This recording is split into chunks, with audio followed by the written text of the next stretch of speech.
Video like जरूर कर लीजिए और ऐसे वीडियो लगातार फ्री में पाने के लिए चैनल को तुरंत सब्सक्राइब कर लीजिए और बेल आइकन को जरूर टैप कर लीजिए ताकि आगे भी सारे वीडियो आपको मिलते रहे। यूट्यूब में फॉलो करते हैं तो प्लीज ये वाला फ्री टेलीग्राम चैनल जरूर ज्वाइन कर लीजिएगा। सारे नोटिफिकेशन सारे अपडेट यहीं पे आते हैं, ध्यान रखिए। हेलो दोस्तों, एक बार फिर से आपका स्वागत है यूपीपीएससी बेस्ट ऑनलाइन कोचिंग के इस यूट्यूब चैनल पर। फ्रेंड्स, आज की इस वीडियो में हम लोग जीएस के टॉप 1500 क्वेश्चन के एक क्लास को और आगे बढ़ाएंगे, जिसमें प्रश्न संख्या 91 से आगे बढ़ेंगे। इससे पहले की वीडियो में हम लोगों ने प्रश्न संख्या 90 तक का डिस्कशन कर रखा है। अगर आपने उसे नहीं देखा है तो आप प्ले लिस्ट में जाकर जरूर देखेगा। यह क्लास सभी प्रकार के स्टेट पीसीएस एग्जाम और वनडे एग्जाम के लिए अत्यंत महत्वपूर्ण है। तो चलिए दोस्तों, शुरुआत करते हैं अपने क्लास की, अपने प्रश्नों को देखते हैं। हाँ, इससे पहले एक जरूरी सूचना, अगर आप टीम के पेड कोर्सेज से जुड़ना चाहते हैं पीसीएस के कंप्लीट प्रिपरेशन के लिए, तो आप इन दिए गए नंबर पर कॉल या व्हाट्सएप करके टीम के पेड कोर्स से जुड़ने की प्रक्रिया समझ सकते हैं। इसके अतिरिक्त ये ज्ञान सर का व्हाट्सएप नंबर है, आप यहाँ से व्हाट्सएप के माध्यम से भी जानकारी प्राप्त कर सकते हैं। और अभी तक अगर आपने प्ले स्टोर से स्टडी फॉर सिविल सर्विसेज का एप्लीकेशन इंस्टॉल नहीं किया है तो इसे जरूर इंस्टॉल कीजिएगा। दोस्तों, एप्लीकेशन के माध्यम से अगर आप किसी भी कोर्स को ज्वाइन करते हैं, कोई भी पीडीएफ परचेस करते हैं या किसी भी टेस्ट सीरीज को परचेस करते हैं तो 31 मई तक आपको 50% का डिस्काउंट मिलेगा। इसके लिए आपको करना क्या है, एक कूपन कोड अप्लाई करना है, ज्ञान सर, GYANSIR।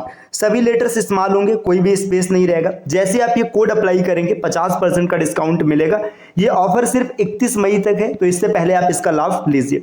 चलिए अब देखते हैं हम लोग प्रश्नों को। देखिए यहाँ पर प्रश्न संख्या 91 क्या दिया गया है, निम्नलिखित में से सही विकल्प चुनें।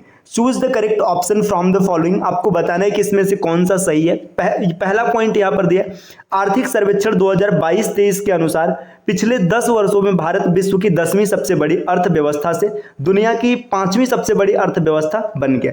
देखिए इस पॉइंट में ये कहा जा रहा है कि जो 10 साल बीते हैं, इसमें क्या हुआ है कि भारत की इकोनॉमी पहले 10वें पोजीशन पर थी, अब ये 5वें पोजीशन पर आ गई है।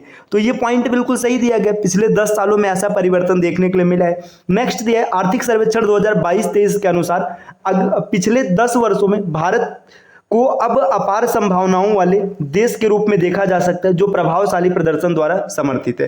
देखिए यहाँ पर यह पॉइंट बोला जा रहा है कि जो मतलब 10 साल है, मतलब आगे आने वाले 10 साल होंगे, इसमें क्या होगा कि भारत को अपार संभावनाओं वाले देश के रूप में देखा जा सकता है ना। और इसका प्रदर्शन भी कैसा होगा, प्रभावशाली। तो पहला और दूसरा दोनों पॉइंट यहाँ पर सही दिख रहा है, तो इसका उत्तर हो जाएगा विकल्प सी। अगले क्वेश्चन पर बढ़ते हैं, प्रश्न संख्या 92। इसमें क्या दिया गया, निम्नलिखित में से सही विकल्प चुनें। Choose the correct option from the following. आपको बताना है कौन सा विकल्प सही बनेगा। तो देखिए दोस्तों, यहाँ पर क्या दिया गया, पहला पॉइंट इसमें दिया हुआ है, हाल ही में ईरान की 5 दिवसीय यात्रा पर गए भारतीय विदेश मंत्री एस जयशंकर ने अपने ईरानी समकक्ष एच समीर अब्दुल्लाहियन के साथ एक संयुक्त संवाददाता सम्मेलन में हिस्सा लिया था। देखिए ये कहा जा रहा है कि जो भारत के विदेश मंत्री एस जयशंकर ये 5 दिन के लिए कहाँ किस दौरे पर गए हैं, ये ईरान के दौरे पर गए हैं। और वो क्या करते हैं वहां पर, अपने समकक्ष अर्थात ईरान के जो रक्षा मंत्री विदेश मंत्री होते हैं, उनका नाम है अमीर अब्दुल्लाहियन, इनके साथ एक संयुक्त संवाददाता सम्मेलन में भाग लेते हैं। तो करंट अफेयर्स का क्वेश्चन है, बिल्कुल सही पॉइंट है। अगला पॉइंट यहां पर दिया गया कि भारतीय विदेश मंत्री एस जयशंकर ने सांस्कृतिक, साहित्यिक और भाषाई संबंधों के आधार पर फारसी भाषा के संबंध की एक घोषणा की, ये भी पॉइंट बिल्कुल सही है। नेक्स्ट अगला पॉइंट दिया गया, विदेश मंत्री एस जयशंकर ने हाल ही में घोषणा की है कि भारत सरकार ने नई शिक्षा नीति के तहत फारसी भाषा को भारत की 9 शास्त्रीय भाषाओं में एक के रूप में शामिल करने का निर्णय लिया है। एस जयशंकर ने यह भी घोषणा किया है कि जो फारसी भाषा है इसको क्या किया जाएगा कि भारत की जो शास्त्रीय भाषाएं हैं इसमें शामिल करने के लिए मतलब प्रयास किया जाएगा। तो पहला, दूसरा और तीसरा, तीन के तीनों पॉइंट सही हैं, तो इस प्रश्न का उत्तर बन जाएगा विकल्प सी। चलिए अब आते हैं अगले क्वेश्चन पर। अगला क्वेश्चन यहाँ पर क्या दिया हुआ है, प्रश्न संख्या 93 में यहाँ पर दिए, निम्नलिखित में से सही विकल्प चुने। आपको बताना है कि इसमें से कौन सा विकल्प सही है। पहला पॉइंट दिया है, आर्थिक सर्वेक्षण 2022-23 के अनुसार 1970 के दशक में भारतीय रुपए का 57% की तीव्र अवमूल्यन देखा गया था। देखिए ये आर्थिक सर्वेक्षण जो 2022-23 है, ये बता रहा है कि 1970 के दशक में भारतीय रुपए में क्या हुआ था, अवमूल्यन हुआ था। और ये कितने परसेंट से के रेट से हुआ था, 57%। तो ये पॉइंट सही है। दूसरा पॉइंट दिया, आर्थिक सर्वेक्षण 2022-23 के अनुसार 2014 से 24 को, देखिए इसमें क्या होता है, को हाल ही में परिवर्तनकारी विकास का दशक घोषित किया गया। मतलब जो ये 10 साल का समय 14 से लेकर 24 तक का, इसे परिवर्तनकारी विकास का दशक बताया गया। ये भी पॉइंट सही है। तो पहला दूसरा दोनों सही है, विकल्प सी उत्तर बन जाएगा। प्रश्न संख्या 94 को देखते हैं, 94।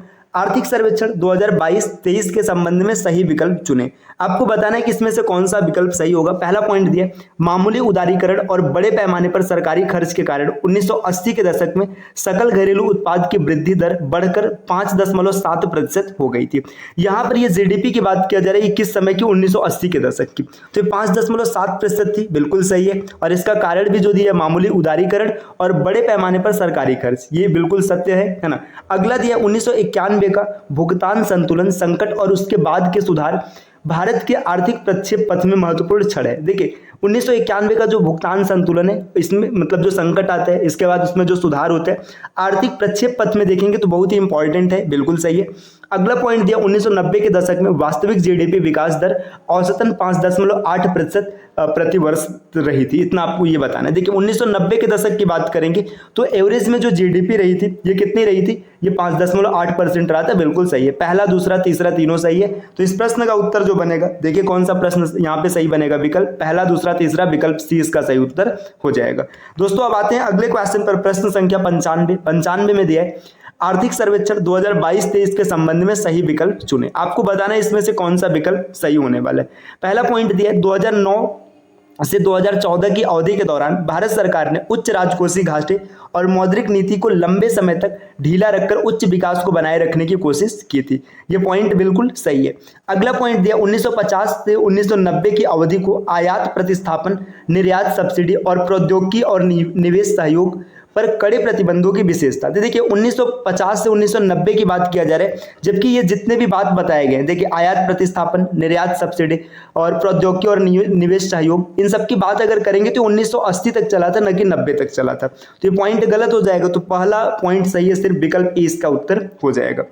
अगले प्रश्न पर आते दोस्तों। प्रश्न संख्या 96 में दिया है, नीचे दो कथन दिए गए है ना। अब दो कथन दिए, देखिए कथन क्या है। अब कथन दिया, प्रधानमंत्री श्री नरेंद्र मोदी ने हाल ही में उत्तर प्रदेश के वाराणसी के उमरा में स्वर वेदा महामंदिर का उद्घाटन किया है। दूसरा पॉइंट यहाँ पर क्या दिया गया, दूसरा पॉइंट दिया गया, केंद्र सरकार ने हाल ही में अयोध्या हवाई अड्डे को महर्षि वाल्मीकि अंतर्राष्ट्रीय हवाई अड्डा अयोध्या धाम नाम से एक अंतर्राष्ट्रीय हवाई अड्डे के रूप में मंजूरी दे दी है। अब आपको इसमें क्या बताना है, उपरोक्त कथनों के संदर्भ में नीचे दिए गए विकल्पों में से सबसे उपयुक्त उत्तर चुनें। आपको बताना है कि इन दोनों में से कौन सा सही है। दोनों सही है, सिर्फ एक सही है। क्या है, तो देखिए प्रधानमंत्री ने वाराणसी के उमरा में स्वर वेदा महामंदिर का उद्घाटन किया, ये बिल्कुल सही तथ्य है। दूसरा पॉइंट है, जो अयोध्या हवाई अड्डा है इसका नाम महर्षि वाल्मीकि अंतर्राष्ट्रीय हवाई अड्डा किया गया और इसको अंतर्राष्ट्रीय हवाई अड्डा बनाने की मंजूरी मिल चुकी है। तो ये भी सही हो जाएगा। पहला और दूसरा दोनों सही है, तो इस प्रश्न का उत्तर बन जाएगा ए। कथन 1 और 2 दोनों सही है। अगले क्वेश्चन पर आते हैं। प्रश्न संख्या 97, निम्नलिखित कथनों पर विचार करें। आपको 97 में बताना है कि इसमें से कौन सा कथन यहाँ पे सही होगा। आपको सही बताना है। तो पहला पॉइंट दिया, उत्तर प्रदेश के मत्स्य पालन विभाग के सहायक निदेशक विजय शंकर भौरसिया ने हाल ही में एशिया की दूसरे सबसे बड़ी मछली मंडी बरेली में बनाने की घोषणा की है। देखिए यहाँ पे ये जो मछली मंडी बनाई जाएगी एशिया की सबसे बड़ी, मतलब दूसरे नंबर की होगी, ये बरेली में नहीं बनेगी, ये मुरादाबाद में बनेगी। अगर आपने करंट में देखा होगा, करंट अफेयर्स में, तो आपको पता होगा कि मुरादाबाद में बनाया जाएगा। तो ये पॉइंट यहीं से गलत हो जाएगा। अगला पॉइंट दिया, भारतीय प्रौद्योगिकी संस्थान कानपुर के छात्र हर्षद श्रीवास्तव ने के शोध में हाल ही में नारकुंडम द्वीप के पास तेल और गैस के संकेत मिले, बिल्कुल सही है। तीसरा पॉइंट यहां पर दिया गया, आगरा और मथुरा में दर्शनीय स्थलों की यात्रा के लिए हेलीकॉप्टर सेवा शुरू करने के संबंध में पर्यटन विभाग और Messrs Rajas Aero Sport and Adventure Private Limited के बीच में हाल ही में समझौता ज्ञापन हस्ताक्षर किया गया। देखिए यहाँ पे ये हस्ताक्षर किसके बीच हुआ है, ये हुआ है पर्यटन विभाग के बीच में, और यहाँ पे देखिए rajas aero sports and adventures private Limited के बीच में हस्ताक्षर किया गया, एक MOU साइन किया गया। इसका मूल उद्देश्य है कि जो दर्शनीय स्थल है इसके बीच में हेलीकॉप्टर सेवा शुरू की जाए। तो दूसरा और तीसरा पॉइंट सही है, पहला गलत हो जाएगा। तो इसका सही उत्तर बन जाएगा विकल्प बी।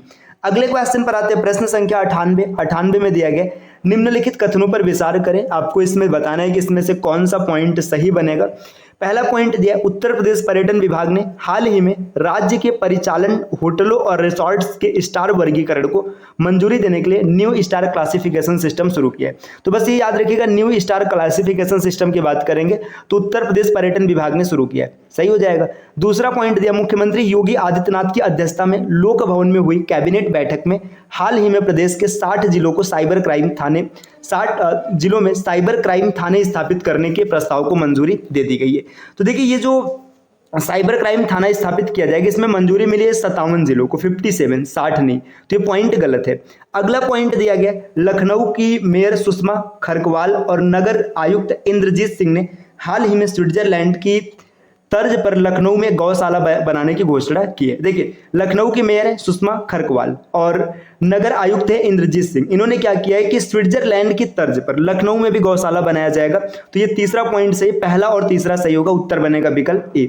अगले क्वेश्चन पर आते हैं, प्रश्न संख्या 99 में दिया गया, नीचे दो कथन दिए गए है ना। अब इसमें आपको बताना है कि कौन सा कथन सही होने वाला है। तो चलिए देखते हैं प्रश्न संख्या 99 के कथन में क्या दिया गया। पहला पॉइंट दिया है, हाल ही में institute of medical sciences BHU ने किडनी ट्रांसप्लांट के लिए ओपीडी शुरू करने की घोषणा की है। मतलब देखिए बीएचयू ने यह घोषणा किया है कि जो किडनी ट्रांसप्लांटेशन होगा इसके लिए क्या होगा, ओपीडी की शुरुआत की जाएगी। पॉइंट बिल्कुल सही है। नेक्स्ट दिया, शिकायत निवारण प्रणाली यानी IGRS पोर्टल पर प्राप्त जन शिकायतों के निस्तारण के संबंध में जारी मासिक रैंकिंग में आजमगढ़ प्रदेश में प्रथम स्थान पर रहा। देखिए जो शिकायत निवारण की बात करेंगे तो इसमें आजमगढ़ को प्रदेश में पहला स्थान मिला, ये भी पॉइंट सही है। तो पहला और दूसरा दोनों पॉइंट सही, तो इसका उत्तर विकल्प ए हो जाएगा। अगले क्वेश्चन पर आते हैं दोस्तों, प्रश्न संख्या 100 में क्या दिया, निम्नलिखित विकल्प कथनों पर विचार करें, इसमें बताना है कि कौन सा कथन सही है। तो पहला पॉइंट यहां पर दिया, अयोध्या में राम मंदिर के उद्घाटन से पहले हाल ही में शहर के अयोध्या जंक्शन रेलवे स्टेशन का नाम बदलकर अयोध्या धाम जंक्शन कर दिया गया। यह पॉइंट बिल्कुल सही है। मंदिर उद्घाटन से पहले अयोध्या का जो रेलवे स्टेशन है इसका नाम चेंज करके अयोध्या धाम जंक्शन किया गया। दूसरा पॉइंट दिया, हाल ही में उत्तर प्रदेश के मिर्जापुर, सोनभद्र और महाराजगंज जिलों में जनजाति संग्रहालय स्थापित करने की घोषणा की गई। देखिए ये याद रखिएगा, जिला कौन सा है, मिर्जापुर, सोनभद्र और महाराजगंज, यहां पर जनजाति संग्रहालय स्थापित किया जाएगा, ये भी पॉइंट सही है। अगला पॉइंट दिया, उत्तर प्रदेश के पशुधन मंत्री धर्मपाल सिंह ने हाल ही में औरैया में बने राज्य के पहले भेड़ बकरी पालन प्रशिक्षण केंद्र का वर्चुअल उद्घाटन किया है। देखिए ये पशुधन मंत्री कौन है, उत्तर प्रदेश के धर्मपाल सिंह है, बिल्कुल सही पॉइंट है। अब इन्होंने क्या किया है कि देखिए औरैया में बताया जा रहा है कि पहले भेड़ बकरी पालन प्रशिक्षण केंद्र, ये जो भेड़ बकरी पालन प्रशिक्षण केंद्र बना है ये इटावा में बना है, न कि औरैया में। तो यहाँ पे इटावा अगर होता तो सही हो जाता, औरैया की वजह से गलत हो जाएगा। तो यहाँ पर पहला और दूसरा सही होगा, तीसरा गलत है। तो देखिए कौन उत्तर बनेगा, विकल्प डी इस प्रश्न का उत्तर हो जाएगा, पहला और दूसरा। तो दोस्तों ये आज के प्रश्नों की संख्या रही, हम लोगों ने आज इतने प्रश्नों का डिस्कशन किया है। अगली क्लास में इससे आगे बढ़ेंगे। चलिए फिर आपसे मिलते हैं अगले वीडियो में कुछ नए कॉन्सेप्ट के साथ। और हाँ, अगर आप टीम के पेड कोर्सेज से जुड़ना चाहते हैं तो इन दिए गए नंबर पर कॉल या व्हाट्सएप करके पेड कोर्स से जुड़ने की प्रक्रिया समझ सकते हैं। ये ज्ञान सर का व्हाट्सएप नंबर है, आप यहाँ से व्हाट्सएप के माध्यम से भी जानकारी प्राप्त कर सकते हैं। मिलते हैं आपसे अगले वीडियो में कुछ नए कॉन्सेप्ट के साथ, तब तक के लिए नमस्कार।